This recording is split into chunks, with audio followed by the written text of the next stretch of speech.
The biggest crash in world history is coming.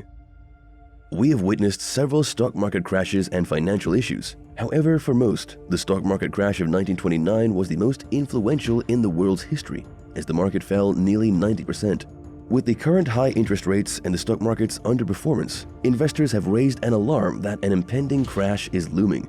Investors believe that the impending crash will be the biggest in the history of the world. They insist that it will overtake the 1929 crash. The 1929 crash, which is considered the worst in history, with the stock market recording an 18.9% loss. The crash ushered in the Great Depression and ended the successful run of the 1920s. It took the market nearly 30 years to recover from the crash. The good news is that market crashes are great opportunities for investors because the prices of stocks will be down and many people will be willing to sell to recover their money.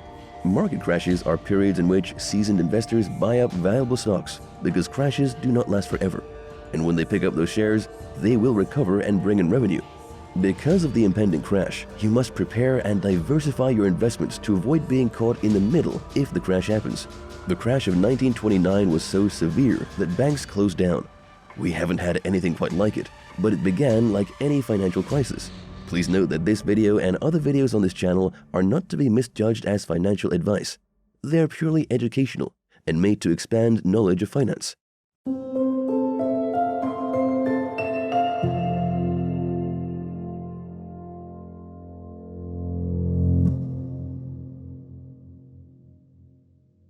The 1929 crash.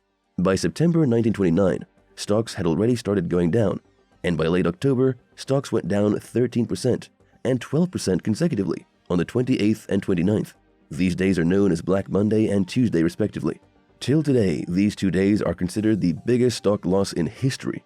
The loss rattled investors and led them to start selling in panic.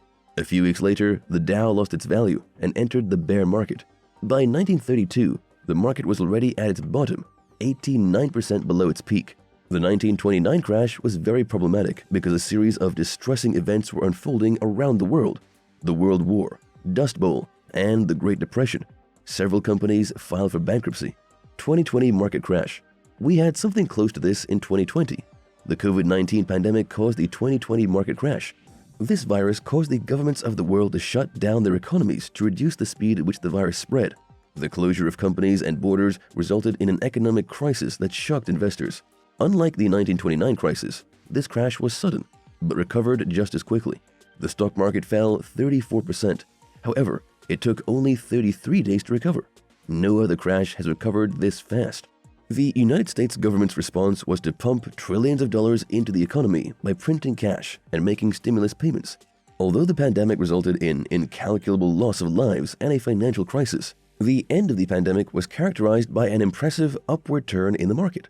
Companies recorded amazing profits, and the stock market recovered so well that an outsider could not tell that the market had gone through a crash.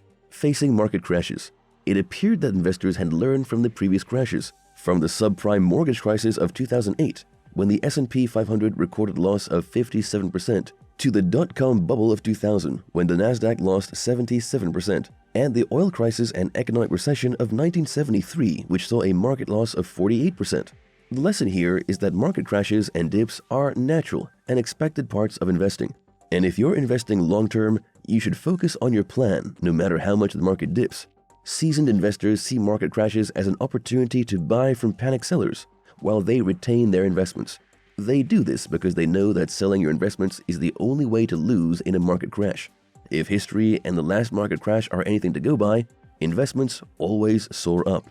They always recover. The thing about market crashes is that they teach us what not to do during economic downturns. They teach us that in moments of uncertainty and market instability, you should spend only on necessities. Periods of an economic downturn are not the right time to buy luxury items.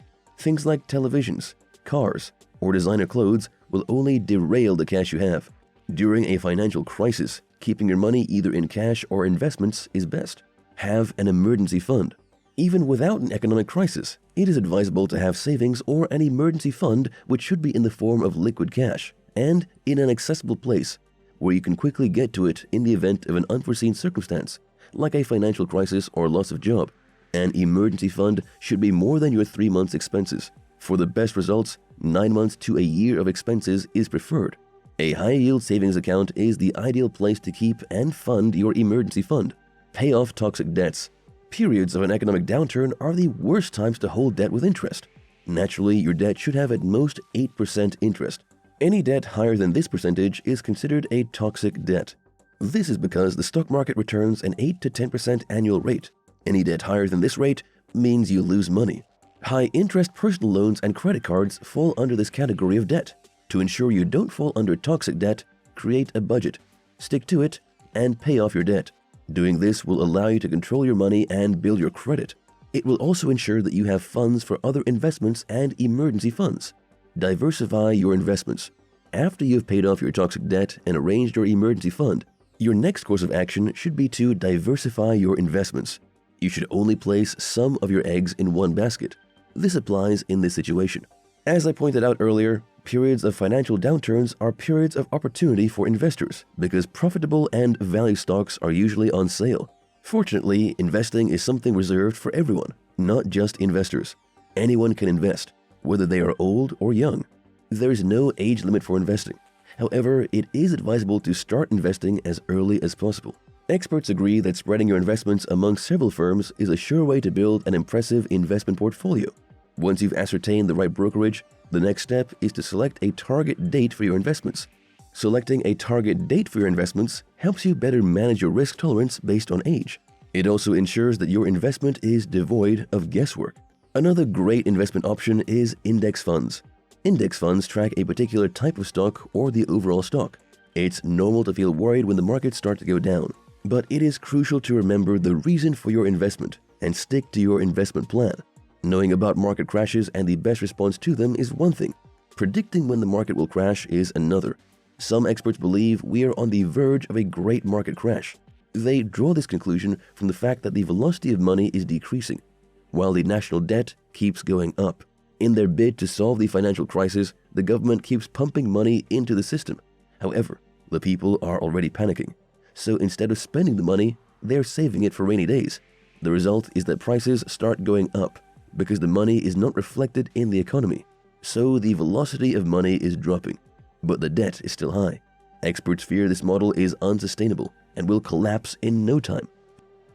Final thoughts. The stock market has underperformed this year. As of late November, the S&P 500 was already down 17.1%. Financial advisors, investment experts, and banks like the Bank of America have recently warned that the United States is about to enter a recession. Recall that the biggest market crash in the history of the world started as a recession. The people were not aware that they were in the Great Depression, so perhaps there is some truth to the warnings and predictions of financial experts. The problem with investing in stocks is that there will always be dips and downturns, especially if you invest in the long run. Therefore, you must prepare against these periodic dips by buying gold, diversifying your investments, setting apart a fully funded emergency fund, and paying off toxic debts. With the increasing inflation, higher interest rates, oil price shock, cryptocurrency crash, and poor stock market performance, any market crash will indeed be bigger than the 1929 market crash. The Russian-Ukrainian war is not making it any easier as the energy supply suffers. In addition, the supply chain is disrupted because of the Chinese zero-COVID policy. Things might change in 2023, but it doesn't look hopeful. Don't forget to like this video and subscribe to this channel if you're yet to do so for more educative and financial videos.